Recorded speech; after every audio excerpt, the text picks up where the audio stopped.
अस्सलाम वालेकुम students, welcome to my video. आज के वीडियो में हम थ्योरी ऑफ ऑटोमेटा CS 402 के लेक्चर नंबर 12 को कवर करेंगे। इस लेक्चर में हम क्लीज थ्योरम के पार्ट नंबर 3 को प्रूव करेंगे कि रेगुलर एक्सप्रेशन जो है वो फाइनाइट ऑटोमेटा में किस तरीके से एक्सेप्ट की जाती है। फर्स्ट एग्जांपल में हमारे पास एक ट्रांजिशन ग्राफ गिवन है जहां पे आप देख सकते हैं कि यहाँ पर दो इनिशियल स्टेट्स हैं हमारे पास और दो ही हमारे पास यहाँ पर फाइनल स्टेट्स हैं, और हमें क्या करना है, वही रूल्स अप्लाई करने हैं जो कि हमने लेक्चर नंबर 11 में पढ़े। स्टार्ट में जो हमारे पास दो इनिशियल स्टेट्स थी, हमें इन्हें कंबाइन करके एक ही इनिशियल स्टेट बनाना है, और इसी तरह एंड में जो हमारे पास दो फाइनल स्टेट्स थी, इन दोनों को कंबाइन करके भी हम एक ही फाइनल स्टेट बनाएंगे। इसके अलावा यहाँ पे हम एम्प्टी सेट का सिंबल यूज करेंगे, लैम्डा, ठीक है।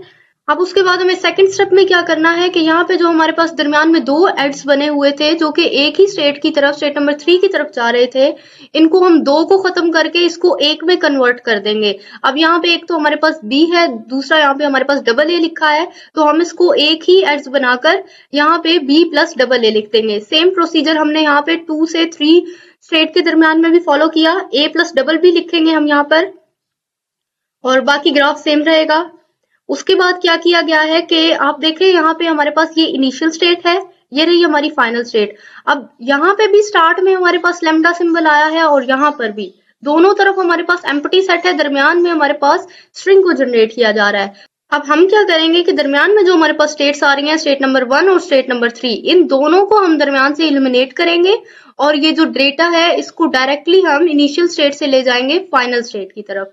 इस तरीके से हम इसको रीड आउट करेंगे, और यहाँ पे एम्प्टी सेट, इसके अलावा B प्लस डबल A, ये ऐसे ही आ जाएगा। B यहाँ पे लूप में लिखा है तो इसी वजह से हम इसके ऊपर यहाँ पर स्टैटिक यूज करेंगे। उसके बाद लैम्डा सिंबल, ये भी यहाँ पर एज इट इज लिखा रहेगा। सेम प्रोसीजर यहाँ पे हमने 2 और 4 के साथ में फॉलो किया है। 2 और 4 को हम एलिमिनेट कर देंगे, और empty set A plus double B, इसके बाद में A के साथ में स्टैटिक और साथ में लैम्डा। तो इस तरीके से हम अपने इस ग्राफ को कंप्लीट करेंगे, और कंप्लीट करने के बाद हमने इसको मजीद रिड्यूस किया है। यहाँ पर हम क्या करेंगे कि ये जो हमने स्टार्ट और एंड में एम्प्टी सेट को राइट डाउन किया था, इसको हम यहाँ से एलिमिनेट करके इसको हम सिंपल, यानी यहाँ पे जो स्ट्रिंग लिखी है वो यहाँ पर लिख देंगे, और ये जो लैम्डा सिंबल्स है इसको हम रिमूव करेंगे, बिकॉज वैसे भी ये हमारी इनिशियल स्टेट है और ये रही हमारी फाइनल स्टेट। तो जब बाकी स्ट्रिंग जनरेट होगी तो इनिशियल से फाइनल के दरमियान में हमारे पास एम्प्टी सेट भी सिंपली साथ में जनरेट हो जाएगा। सेम प्रोसीजर हम फिर से फॉलो करेंगे। ये दो एड्स हैं जो कि हमारे जा रहे हैं इनिशियल स्टेट से फाइनल स्टेट की तरफ। अब यहाँ पे हम इन दोनों को मिलाकर सिंगल एड्स में कन्वर्ट कर देंगे, और ये जो हमारे पास स्ट्रिंग है इसको भी हम, ये जो ऊपर वाली वैल्यू है इसको पहले लिख देंगे, दरमियान में हम प्लस का सिंबल लगा देंगे, और ये जो नीचे वाली वैल्यू है इसको हम बाद में लिखेंगे, और इस पूरी की पूरी रेगुलर एक्सप्रेशन को हम एक साथ रीड करेंगे और हम चले जाएंगे फाइनल स्टेट की तरफ। तो जी इस तरीके से हमने एक ट्रांजिशन ग्राफ की हेल्प से इस रेगुलर एक्सप्रेशन को बनाया है, और हमने ट्रांजिशन ग्राफ को रिड्यूस भी किया है। अब ये रही हमारे पास एक और एग्जाम्पल। यहाँ पे हम इवन लैंग्वेज को यूज करेंगे।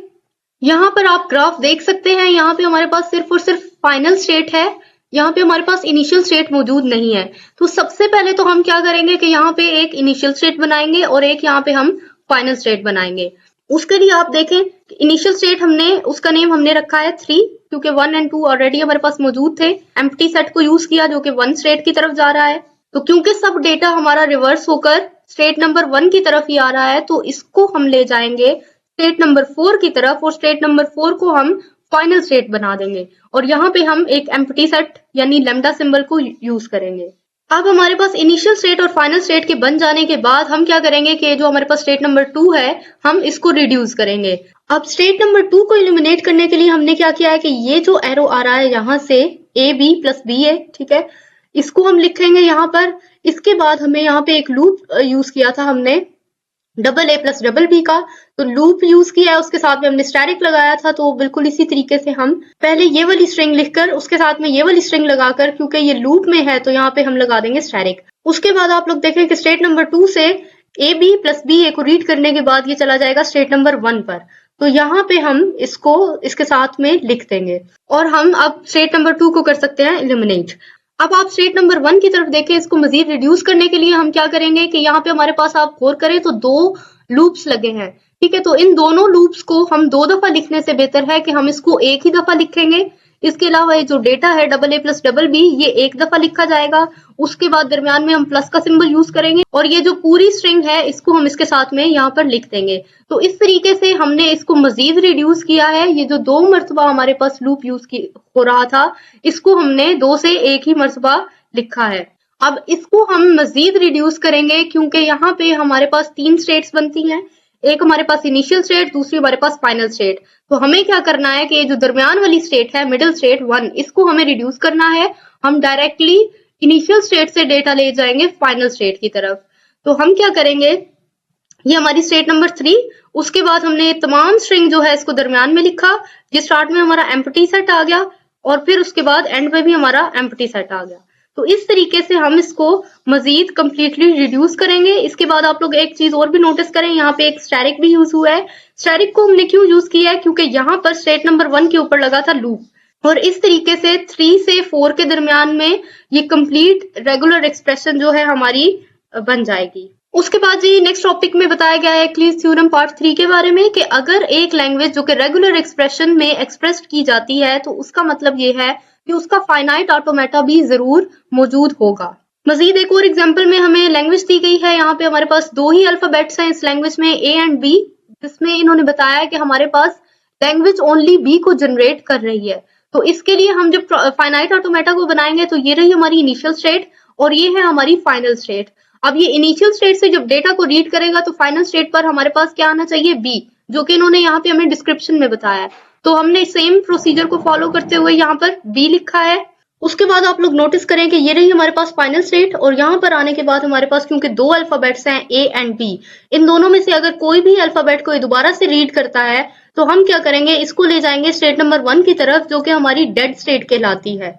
और सेम प्रोसीजर हम यहाँ इनिशियल स्टेट पर भी करेंगे कि अगर इनिशियल स्टेट पे हमारे पास बी आता है तब तो ये जाएगा फाइनल स्टेट की तरफ, लेकिन अदर केस में आप देख सकते हैं कि लैंग्वेज में हमारे पास ए भी मौजूद है और यहाँ पर होते हुए अगर हमारे पास ए आ जाता है तो ये सेम प्रोसीजर करेगा कि ये ले जाएगा इसको 1 स्टेट की तरफ, मतलब डेड स्टेट की तरफ चला जाएगा। और डेड स्टेट के पास जाने के बाद भी अगर हमारे पास ए या बी इन दोनों में से किसी को भी रीड आउट करता है ये, तो हम क्या करेंगे, इसको दोबारा से यहाँ पे लूप लगा देंगे।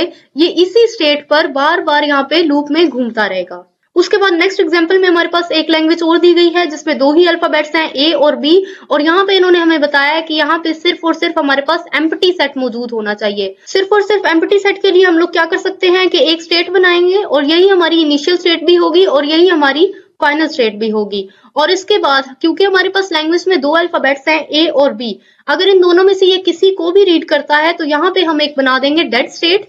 अगर इनमें से किसी को भी रीड करने पर ये चला जाएगा डेड स्टेट की तरफ और डेड स्टेट पर जाने के बाद हम एक लूप लगा देंगे जिसमें हम लिख देंगे ए और बी, यानी इस स्टेट पर भी अगर ये ए और बी इन दोनों में से किसी को भी रीड करता है तो ये डेड स्टेट पर ही रहेगा। उसके बाद मेथड 1 में हमें यूनियन ऑफ 2 फाइनाइट ऑटोमेटा के बारे में बताया गया है। यूनियन के बारे में आपने पढ़ा होगा छोटी क्लासेस में भी कि जब भी हम 2 फाइनाइट ऑटोमेटास को मिलाकर लिखेंगे, इसी तरह जब हम इनकी दोनों की रेगुलर एक्सप्रेशंस को भी मिलाकर लिखेंगे तो हम कह सकते हैं कि ये उनका यूनियन है। अब यहाँ पे हमारे पास 2 रेगुलर एक्सप्रेशंस हैं, एक का नेम है R1, दूसरे का नेम है R2।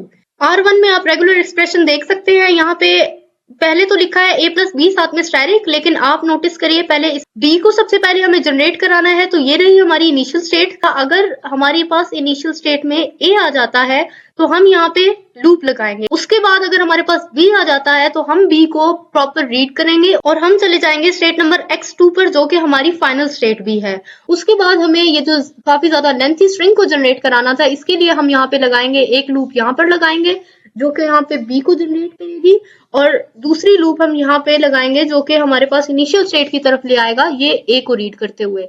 तो इस तरीके से इस लूप की हेल्प से हम यहाँ पे लेंथी स्ट्रिंग को भी जनरेट करा सकते हैं और ये जो b लेटर है हम यहाँ पे इसको भी जनरेट करवाएंगे। उसके बाद जी हमें दिया गया है R2 जिसमें हमारे पास कुछ इस टाइप की रेगुलर एक्सप्रेशन लिखी है। यहाँ पे दरमियान में हमारे पास डबल a आ जाएगा। तो पहले तो आप इसको समझे, ये रही हमारे पास इनिशियल स्टेट। स्टार्ट में हमें क्योंकि डबल a सिर्फ चाहिए तो अगर यहाँ पर b आ जाता है तो b को हम यहाँ लूप में डाल देंगे। उसके बाद a के हम यहाँ से जनरेट कराएंगे जो कि स्टेट नंबर y2 की तरफ हमें ले जाएगा और दूसरा a हम यहीं से ही दोबारा जनरेट करा देंगे जो कि हमें स्टेट नंबर y3 की तरफ हमें ले जाएगा। उसके बाद एक हमें एंड पर लूप जनरेट कराना था, a प्लस बी, साथ में स्टैटिक लगा है यहाँ पे, तो इसके लिए हम यहाँ पर लूप लगाएंगे जहां से हम a को भी रीड कर सकते हैं और b को भी रीड कर सकते हैं। इसके अलावा हमें स्टार्टिंग में भी लूप चाहिए था, a प्लस बी साथ में स्टैटिक है, तो इसके लिए हम यहाँ पर a और b इस तरीके से हम इसका लूप बना देंगे। यानी स्टेट नंबर 2 पर हमें क्योंकि b यहाँ पर हमें नहीं चाहिए था, यहाँ से तो हमें जस्ट a को ही रीड करना था, तो यहाँ पर होने के बाद अगर हमारे पास b आ जाता है तो इसको हम ले जाएंगे वापस और इस तरीके से यहाँ पे हमारे पास लूप भी बन जाएगा। यानी ये वाला लूप भी हमारे पास, ये स्ट्रिंग भी जनरेट हो जाएगी और उसके बाद अगर हम डबल ए को रीड करते हैं तो हमारे पास ये वाला डबल ए भी जनरेट हो जाएगा। तो जी इन सब मेथड्स को फॉलो करते हुए हमने इन दोनों रेगुलर एक्सप्रेशंस की हेल्प से दोनों फाइनाइट ऑटोमेटा को क्रिएट किया है। अब हम समझेंगे कि इन दोनों फाइनाइट ऑटोमेटा का हमें यूनियन किस तरीके से लेना है। अब सेम फाइनाइट ऑटोमेटा जो कि डायग्राम्स ऊपर बनी हुई थी, आप लोगों की आसानी के लिए यहाँ पर भी बनाई गई हैं। अब हमें क्या करना है कि इन दोनों फाइनाइट ऑटोमेटा की हेल्प से इन दोनों को कंबाइन करके पहले तो हम एक टेबल बनाएंगे जिसको हम ट्रांजिशन टेबल भी बोल सकते हैं। ठीक है, तो यहाँ पे हम क्या करेंगे, दो इनिशियल स्टेट है हमारे पास। पहली स्टेट का नेम है x1, दूसरी का नेम है y1। तो इन दोनों को आप देखें कि ये दोनों ही है हमारी इनिशियल स्टेट्स, तो यहाँ पे हम लिख सकते हैं x1 और y1। अब क्योंकि दोनों हैं तो हम इन दोनों को इक्वल कर देंगे z1 के और यहाँ पे हम साइन लगाएंगे माइनस का, यानी ये है हमारी इनिशियल स्टेट। अब आप इसको समझिएगा, x1 पर होते हुए ये रहा हमारा x1। अगर हम a को रीड करते हैं तो a को रीड करने के बाद हम कौन सी स्टेट पर पहुंचे, लूप में है ये, तो हम सेम स्टेट पर ही रहेंगे x1, तो यहाँ पर हम लिख देंगे x1। उसके बाद जी हमारे पास दूसरा लेटर है यहाँ पे y1 पर होते हुए अगर हम a को रीड करेंगे तो ये रहा जी y1, a को रीड करेंगे हम स्टेट नंबर y2 पर पहुंच जाएंगे, तो यहाँ पर हम लिखेंगे y2। तो जी इस तरीके से हमने a को रीड किया और यहाँ पे हमारे पास x1 और y2 ये हमारे पास एक सेट बन चुका है। इसको हम इक्वल कर देंगे z2 के, बिकॉज ये इससे टोटली डिफरेंट है। उसके बाद दूसरा अल्फाबेट हमारी लैंग्वेज में था b, तो अब हमें इन्हीं स्टेट्स पर खड़े होकर b को रीड करना है। तो सबसे पहले तो हम x1 पर खड़े होकर b को रीड करेंगे, ये रहा x1। जब हम b को रीड करेंगे तो आप देख सकते हैं ये रहा b और ये चला जाएगा x2 पर, तो यहाँ पर हम लिख सकते हैं x2। उसके बाद अब हम y1 पर खड़े होकर b को रीड करेंगे, ये रहा y1। b को रीड करने पर ये आप देख सकते हैं लूप में है, ये y1 पर ही रहेगा, तो ये आ गया जी y1। अब आप इसको देखें x2 और y1 ये क्या स्टार्टिंग में कहीं यूज हुआ, नहीं यूज हुआ, तो हम इसका नेम रखेंगे z3। अब हम इसको सीक्वेंस में मजीद आगे इन सबको रीड करेंगे। अब हम z2 को उठाकर यहाँ पर लिख देंगे। अब z2 में हमारे पास क्या था, x1 था और y2 था, तो ये दोनों यहाँ पे इसके साथ में आ जाएंगे। अब हमें x1 और y2 को रीड करना है। x1 पर खड़े होकर जब हम a को रीड करेंगे, ये रहा हमारा x1, a को रीड किया तो ये हमारे पास x1 ही आ जाएगा। इसके बाद सेकंड हम करेंगे y2 को रीड, ये रहा हमारे पास y2। यहाँ पर खड़े होकर जब हम a को रीड करेंगे तो ये आ जाएगा जी हमारे पास y3 पर, तो इसी तरीके से हम y3 को यहाँ पर लिख देंगे। अब आप देखें x1 और y3 ये हमारे पास फिर से एक यूनिक सेट क्रिएट हो गया है, इसका नेम हम रख सकते हैं z4। उसके बाद अब हमें इसी सेट से b को रीड करना है, तो ये रहा x1। अब हम b को रीड करेंगे तो ये हमारे पास चला जाएगा x2 की तरफ, तो जी ये आ गया हमारे पास x2। से अब हम y2 के पास खड़े होकर रीड करेंगे b को, ये रहा हमारा y2। यहाँ से जब हमने b को रीड किया तो ये आ गया जी y1 की तरफ और ये हम y1 को यहाँ पर लिख देंगे। अब आप नोटिस करें x2 और y1 तो ये तो यहाँ पर भी था, तो हमें यहाँ पे कोई नया नेम देने की इसको जरूरत नहीं, ऑलरेडी हम इसको z3 नेम दे चुके थे, तो यहाँ पर भी हम z3 नेम ही इसको देंगे। उसके बाद अब आप देखें हमने z1 को रीड किया, z2 को रीड किया, तो अब हम z3 की वैल्यूज को उठाकर यहाँ पर लिखेंगे। तो x2 को आप देखें यहाँ पे हमारे पास ये रहा x2, इसमें से आप a को रीड करें, ये चला जाएगा x1 की तरफ, यहाँ पे हम x1 लिखेंगे। उसके बाद हमारे पास y1 है, y1 पर खड़े होके हमें a को रीड करना है, तो ये आ जाएगा हमारे पास y2 पर, और सेम हमने यहाँ पर y2 लिखा, x1 और y2 हमने यहाँ पे ऑलरेडी इसको नेम दे रखा था z2 का, तो यहाँ पे हम इसको z2 ही लिख देंगे। x2 पर खड़े होकर अब हमें b को रीड करना है, तो ये रहा हमारा x2। अब यहाँ पर खड़े होकर जब हम b को रीड करेंगे तो ये सेम स्टेट पर रहेगा, तो x2 सेम इधर x2 लिखा जाएगा। y1 पर खड़े होके b को रीड करना है, तो ये रहा हमारा y1। यहाँ पर खड़े होके जब हम b को रीड आउट करेंगे तो ये हमारा सेम स्टेट पर रहेगा y1, तो इसी तरीके से हम यहाँ पर y1 लिख देंगे। अब आप फिर यहाँ पे नोटिस करें कि x2 और y1 को ऑलरेडी हम z3 का नेम दे चुके थे, तो हम सेम नेम इधर दोबारा लिख देंगे। अब हमारे पास जो न्यू स्टेट बनी थी वो z4 वाली बनी थी, तो अब हम सीक्वेंस पे z4 को आगे लिखेंगे। तो x1 को जब हम a पर रीड करेंगे तो ये आप लोग देख सकते हैं यहाँ पे सेम स्टेट पर है, यहाँ पे अब हम x1 ही लिख देंगे।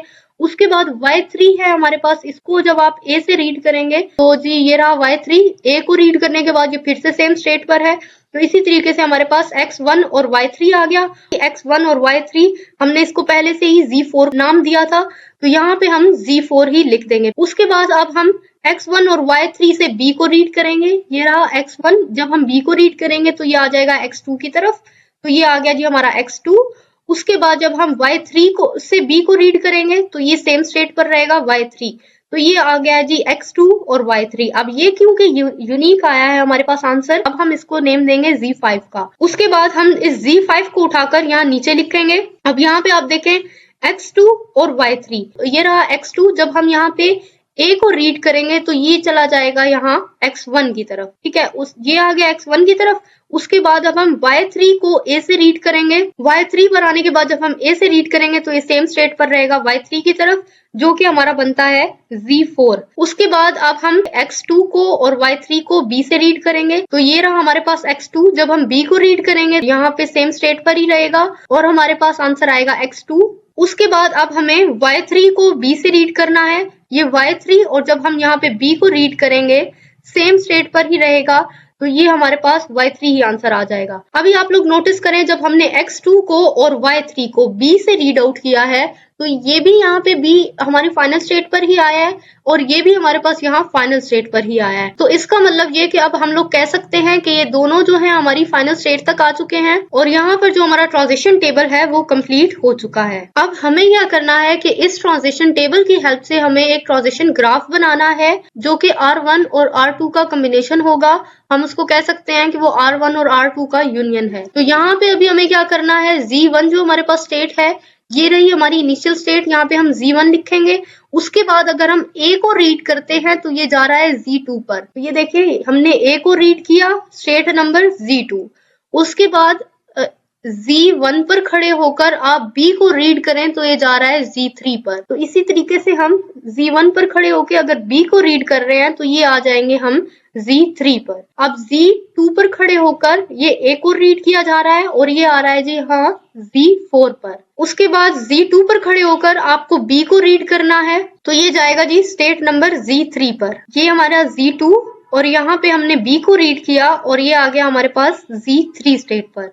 बिल्कुल इसी तरीके से Z3 पर खड़े होकर जब हम A को रीड करेंगे तो ये हमारे पास चला जाएगा स्टेट नंबर Z2 पर, ठीक है। ये आप देखें यहाँ पे हम एक लूप बन जाएगा इस तरीके से, तो ये Z2 पर चला जाएगा। उसके बाद Z3 पर खड़े होने के बाद जब आप B को रीड करेंगे तो ये चला जाएगा Z3 पर। तो यहाँ पे क्योंकि हम Z3 को रीड कर रहे हैं B पर और ये सेम स्टेट पर ही आ रहा है तो यहाँ पे हम एक लूप लगा देंगे। इसी तरह आप बाकी स्टेट्स को भी देख सकते हैं, ठीक है, ये बिल्कुल सिंपल है। उसके बाद जी ये हम लोगों का ग्राफ जो है कंप्लीट हो जाएगा और ग्राफ कंप्लीट होने के बाद ये रही R1 की वैल्यू और ये रही R2 की वैल्यू। अभी क्योंकि हमने इसका यूनियन ले लिया है तो हम इसके दरमियान में लगा देंगे प्लस और स्टार्ट में हम लिख देंगे R1 की वैल्यू और उसके बाद में हम लिख देंगे R2 की वैल्यू। तो जी इस तरीके से हमारा दोनों रेगुलर एक्सप्रेशन का यूनियन दिया जा चुका है और हमने उस एक्सप्रेशन भी बना ली है। तो स्टूडेंट्स ये था हम लोगों का लेक्चर नंबर 12। आई होप आपके सभी कॉन्सेप्ट क्लियर हो चुके होंगे। Thanks for watching my video. Allah Hafiz.